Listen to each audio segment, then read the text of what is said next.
नमस्कार, मैं चंदन मेहता नवकाशी.com से, और आज हम मिल रहे हैं अशोक तिवारी जी, जो कि नगर निकाय चुनाव वाराणसी 2023 के मेयर का चुनाव लड़ने जा रहे हैं। बीजेपी के उम्मीदवार हैं और सशक्त कार्यकर्ता माने जाते हैं लेकिन जैसा कि लग रहा है कि चुनाव का कुछ ज़्यादा ही प्रेशर है, जितना नज़दीक आते जा रहा है चुनाव। तो जानते हैं सर किस स्थिति में हैं और कितने खुश हैं, कितने निराश हैं और क्या तैयारी है सर की। सर, हम भारतीय जनता पार्टी कार्यकर्ता 365 दिन काम करते हैं जी। हमारे लिए चुनाव कोई नया नहीं है जी। हम चुनाव लड़ते हैं और लड़वाते हैं जी। तो अब देख रहे हैं कोई प्रेशर नहीं है। हमारे यहाँ संगठन चुनाव लड़ता है, हमारे कार्यकर्ता चुनाव लड़ते हैं जी। हम संगठन जहाँ भेजता हम चले जाते हैं जी। हम चुनाव आदरणीय प्रधानमंत्री के विकास के नाम पर लड़ रहे हैं जी। जो काशी का में जो एक रोल मॉडल विकास का हो गया है जी, हम उसके नाम पर चुनाव लड़ रहे हैं। और जब नगर निगम में ट्रिपल इंजन की सरकार बनेगी तो बनारस एक विकास का एक नया दिशा तय करेगा। सर, जैसा कि मेरी जानकारी में है, बीजेपी जिनको भी टिकट देती है तो उनके प्रोफाइल को देख करके देती है टिकट। कार्यकर्ता तो ढेर सारे होते हैं, लेकिन आपके अंदर क्या उन्होंने ऐसा देखा कि मेयर पोस्ट के लिए आपको ही चुना? ये मेरा तो सौभाग्य है। मेरे जैसे एक छोटे कार्यकर्ता को पार्टी ने मेरे ऊपर विश्वास किया, संगठन मेरे पर विश्वास किया जी। तो हम तो संगठन के लोग हैं, जो मुझे जिम्मेदारी मिलती है आज तक मैं किया हूँ और इसके अलावा मैं कुछ जानता भी नहीं हूँ। तो ये पार्टी का मेरे ऊपर जो भी विश्वास हो, मैं लगातार काम करता हूँ, लोगों के बीच, जनता के बीच में रहता हूँ। तो मेरा सौभाग्य है मेरे जैसे एक छोटे कार्यकर्ता को, तो उन्होंने मेरे जैसे संगठन ने मेरे जैसे एक छोटे कार्यकर्ता पर विश्वास किया। ये मेरे लिए बहुत सौभाग्य की बात है। सर, क्या लगता है कि प्रतिस्पर्धा जो रहेगी इस बार, नियरेस्ट कंटेस्टेंट कौन होंगे आपके अभी? और मुझे नहीं पता नियरेस्ट करके, हम तो चुनाव लड़ रहे हैं और जनता का समर्थन मिल रहा है। और जो भी रहे, मुझे नहीं लगता लड़ाई किसी से है, चूँकि हम विकास किए हैं उसके नाम पर जब जनता के बीच में जा रहे हैं। हमारा माननीय प्रधानमंत्री जी का संसदीय क्षेत्र है, 84 नए गांव जुड़े हुए हैं। तो हम जहां भी जा रहे हैं हमें अपार जन समर्थन मिल रहा है जी। तो हम विकास के नाम पर जा रहे हैं, काम के नाम पर जा रहे हैं। सर, 100 सीट से चुनाव लड़ रहे हैं आप लोग पार्षद का, तो क्या लगता है क्या रेशियो रहेगा इस बार? हम 80 प्लस रहेंगे। 80 प्लस आने की उम्मीद है। क्या लगता है कि जैसे आप चुनाव जीत जाते हैं इस बार, तो चुनाव जीतने के बाद पहला क्या बड़ा काम करेंगे आप अपने नगर निगम के लिए? आपको याद होगा जब माननीय प्रधानमंत्री जी 80 से जब स्वच्छता की शुरुआत किया था जी, तो पूरे देश में एक स्वच्छता की शुरुआत हुआ था जी। तो बनारस को हिंदुस्तान का सबसे स्वच्छ शहर बनाना है जी, जाम मुक्त बनाता है जी, प्लास्टिक मुक्त बनाना है जी। आप अपने क्षेत्र के जनता को, जो वोटर्स हैं, उनको नवकाशी.com के माध्यम से क्या अपील करना चाहेंगे? 4 तारीख को मतदान है, निकलें, विकास के नाम पर वोट दें। और वो अगर भारतीय जनता पार्टी अभी तक उन्होंने विश्वास किया है और विश्वास पर हम खरे उतरेंगे। अधिक से अधिक लोग निकल के वोट दें और वोट का जो एक माहौल है उसमें क्या कहते हैं, वो आके काम करें। मुस्लिम की आबादी काफ़ी है, जैसा कि मुझे पता है आपके वाराणसी क्षेत्र में, तो क्या मुस्लिम वोटर्स भी आपके साथ हैं? हम कहना हम सबका साथ, सबके विश्वास पर काम करते हैं। हमारे लिए हिंदू, मुस्लिम, सिख, ईसाई कोई मायने नहीं होता है। हम जब काम करते हैं सबके लिए काम करते हैं। बिजली मिलती है सबको मिलती है, हॉस्पिटलिटी मिलती है सबको मिलती है, जो भी इंफ्रास्ट्रक्चर बनता है सबके लिए बनता है। तो हम कोई जात क्षेत्र दे के हम काम नहीं करते हैं, हमारी पार्टी नहीं करती है। सर, ऐसा महसूस करते हैं कि ये जो चुनाव अभी जो होने वाला है, इसका असर 2024 में जो आने वाला एमपी का चुनाव है उस पर भी असर पड़ेगा? नहीं, नगर निकाय चुनाव है, समय लोकल मुद्दे पर चुनाव होता है।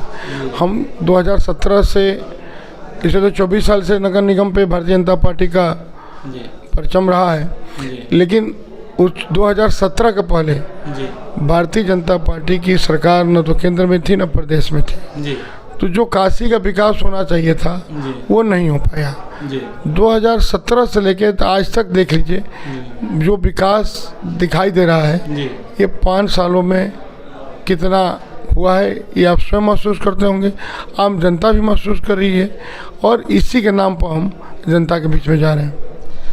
सर, ये जो अभी प्रगति का दौर चल रहा है, डेवलपमेंट का जो दौर चल रहा है, तो क्या ऐसा लगता है कि जो वेंडर्स हैं वो कुछ परेशान हैं?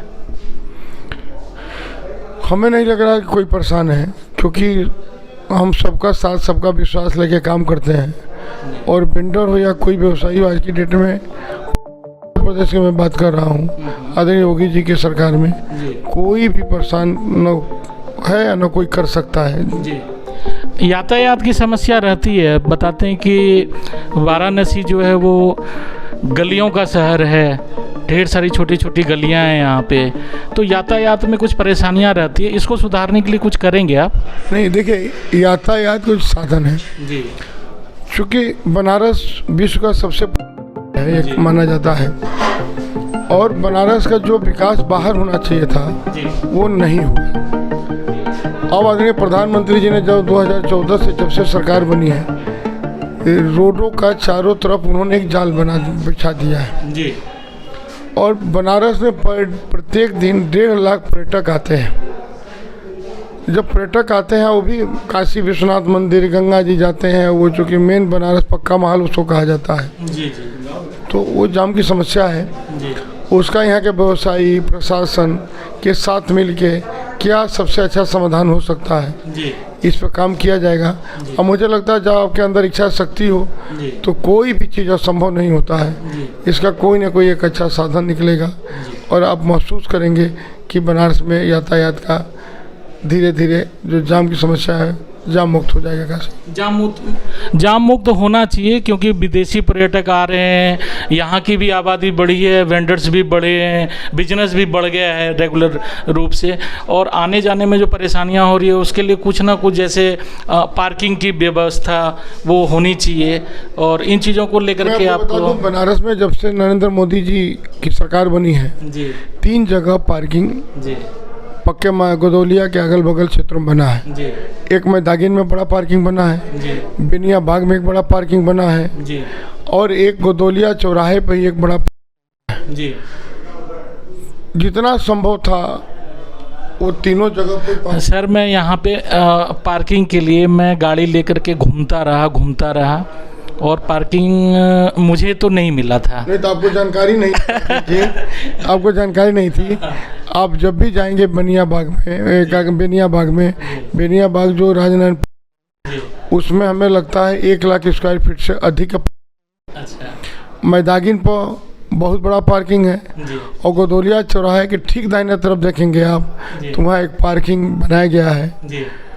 क्योंकि ये जो चीज़ें हैं हाँ, जब डेवलपमेंट होती हैं तो धीरे धीरे आम जागरूकता जब तक नहीं आएगी लोगों के बीच में, ये लोगों को जागरूक करना पड़ेगा। पहले बनारस एक ऐसा शहर जहाँ पान खा के सब लोग थूक देते थे, पान के दुकानों पे गंदगी रहती थी।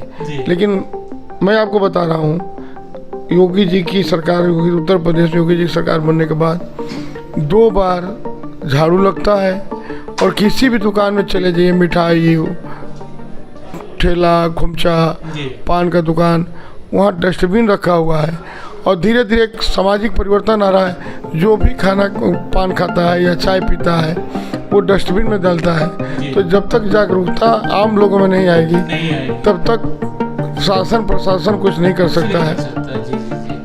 मैं काशी की सभी जनता से अपील करना चाहता हूँ कि वो 4 तारीख को घर से निकलें, क्योंकि लोकतंत्र का सबसे बड़ा त्यौहार मतदान होता है। उस मतदान में वो भागीदार बने और नगर निगम में अपने प्रतिनिधि चुनकर भेजें। मैं सभी लोगों से अपील करता हूं तो अपने पर्ची संबंधितों के साथ बाहर निकले और जो आज के दिन सोशल मीडिया का युग है, अपना वोट डालने के बाद अपना विक्ट्री दिखाए, जिससे आम लोग जो उनके पर्ची संबंधित वो भी जाके वोट दें। पहले मतदान फिर जलपान। जी मैं सबसे अपील करता हूँ वो ज़रूर वोट करें। पार्टी